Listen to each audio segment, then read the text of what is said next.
آپ نے فرمایا جو کثرت سے استغفار کرے گا اللہ ہر تنگی سے اسے نکالے گا، پریشانیوں سے بچائے گا، اللہ وہاں سے رزق دے گا جہاں سے وہم و گمان بھی نہیں، اللہ وہاں سے کام بنائے گا جہاں سے وہم و گمان نہیں۔ استغفار پر وعدہ ہے، لولا تستغفرون اللہ لعلکم ترحمون۔ اور استغفار کیوں نہیں کرتے؟ اللہ کی رحمتیں آئیں گی۔ وما كان الله ليعذبهم وأنت فيهم وما كان الله معذبهم وهم يستغفرون۔ اگر آپ ان میں موجود ہیں نا، اللہ فرما رہے ہیں ان پر عذاب نہیں آئے گا۔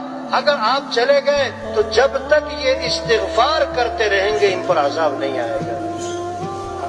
استغفار سے مسئلوں کا حل ہے، پریشانیوں سے بچنا، کاموں کا بننا، استغفار کی کثرت۔